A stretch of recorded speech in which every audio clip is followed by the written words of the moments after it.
for today's video, alam nyo na, kakain na naman tayo. So, ang food natin for today ay shawarma. Shawarma from Turks. So, ayan, meron tayong plain na shawarma beef, merong spicy shawarma beef, tapos shawarma bowl. Beef din, lahat yan beef. Meron silang choices na chicken or beef, pero mas gusto ko beef, syempre. So, ayun. Start na tayo kasi gutom na ako, hindi pa ako naglo-lunch. Nag-lunch na ba kayo? Tara, samahan niyo ako. Kain na tayo. Okay, so ano sisimulan natin? Ito, meron tayong spoon dito. Siguro, try ko muna tong bowl natin. Yan. May cheese. Pinadamihan ko yung cheese. Wow!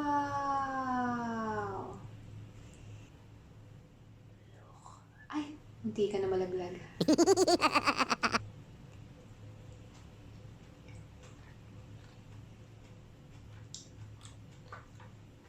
Ang sarap. Sobrang creamy.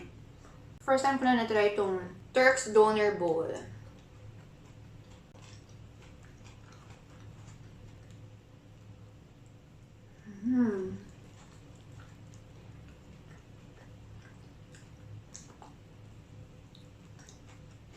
Ang sarap. Alam niyo ba guys kung anong oras na? 4 PM na. Ngayon ako maglo-lunch. Wala na sa routine yung kain ko kasi dahil syempre pag si baby matutulog, minsan sinasabayan ko. Doon lang din kasi ako nakaka-rest eh. Yummy! Oh.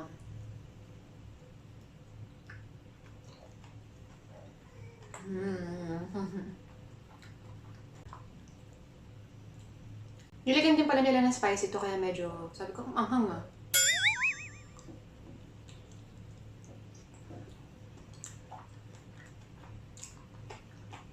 Mahilig kasi ako sa spicy. Pero depende, hindi sobra. Ayoko yung parang sobrang pinagpapawisan ako. Ayoko ng ganun ka-spicy. Sakto lang, may kick lang. Ang mura lang nito, 60 pesos. My God. Imagine mo, 60 pesos. 60 pesos. 60 pesos, 60 pesos, 60 pesos. Para sa quality niya, sa sarap niya. Kaya pala marami na-addict dito eh.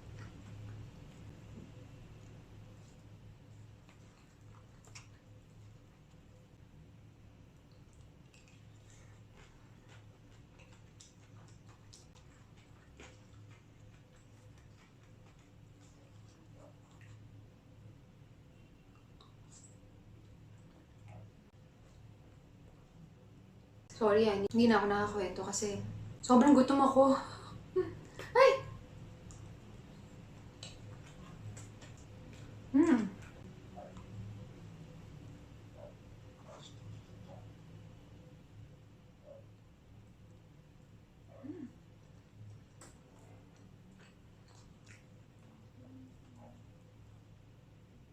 Sarap din ang rice nila.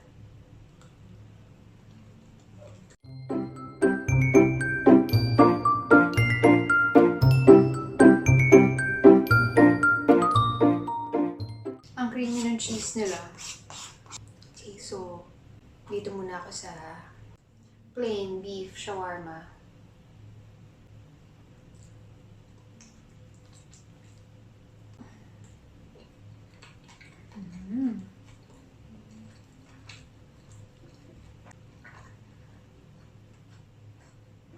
Sobrang worth it ng gutom ko. Panalo tong kinain ko. Last meal ko, breakfast pa. Hanggang 9 o'clock, 4 PM na.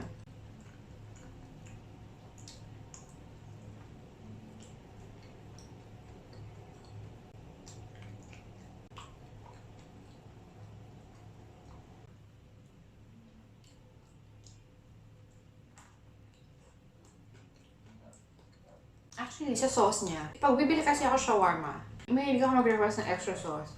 Pero sa nilagay nung nagtitinda, hindi na ako kailangan nung hingi ng extra sauce pa. Saktong-sakto yung sauce nila.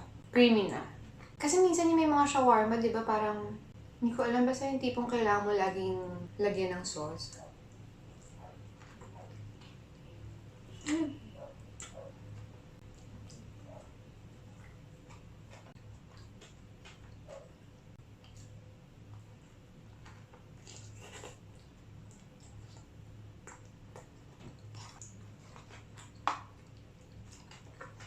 May rice pa tayong konti, oh.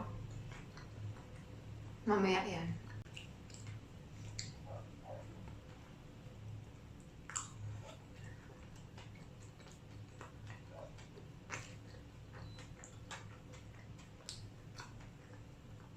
Comment down below nga guys kung ano pa yung mga tingin yung masasarap na shawarma na natry nyo na. Tignan natin kung matatry natin yung next time na order natin ng shawarma.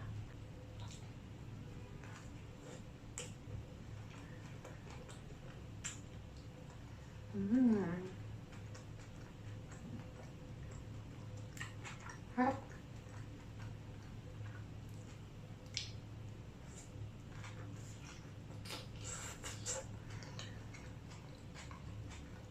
Alam kong sanay na kayo guys, kaya share kami ni Carter dyan, tig-isa kami, tig-isang plain tsaka spicy. So yung isa dito, bibigay ko kay Carter tsaka yung isa dito, pero kakainin ko yung isa. Tsaka itong may rice. Yan ang akin.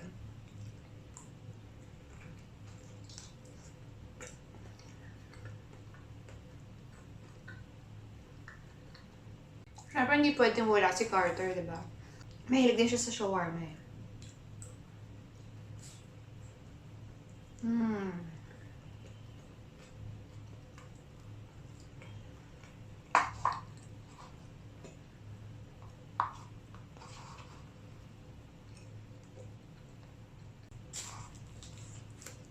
Kainin na natin tong spicy. Anong difference niya? Same. Maanghang lang.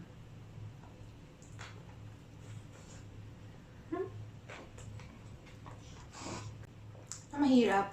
Oily.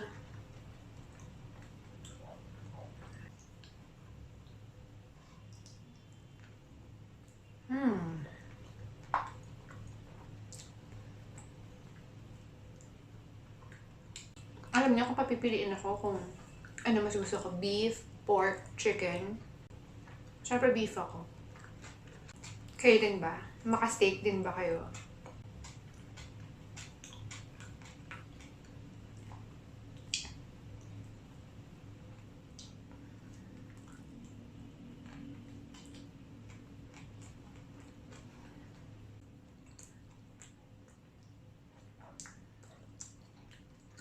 Kaya ba guys, okay ba sa inyo na nagmumukbang ako ngayon? Or namimiss niyo yung mga beauty tips ko na videos, mga hauls ko, yung mga travels? May mga masasuggest ba kayo? Ano bang gusto niyo? Let me know kung ano yung namimiss niyo na ginagawa kong videos before.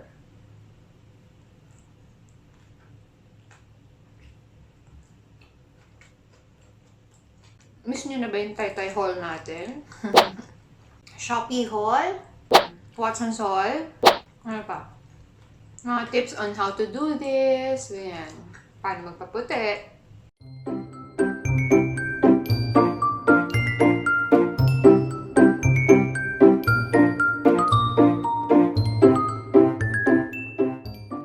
Bibigay na natin kay Carter to. Andito pa yung isa, may rice. Nauna kasi ulam eh.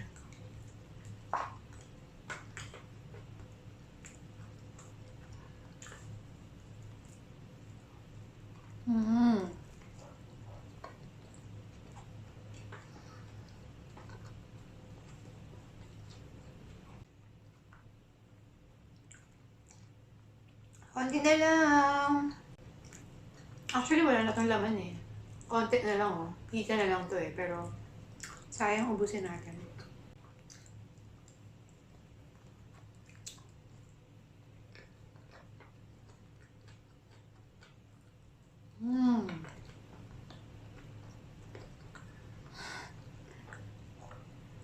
Yan na lang natira natin. Ito, kay Carter kasi to eh. So, itabi na natin. Gutom na rin siya. Ilalabas ko na yan. So, ayan guys. Nabigay na natin kay Carter yung food niya. So, ito na lang natira natin. So, bali dalawang shawarma lang yung nakain natin, tsaka ito. Pero may konting rice pa na natira. Wala na kasi ulam eh. So, I guess, hindi na rin natin kakainin ito. So, ayun lang.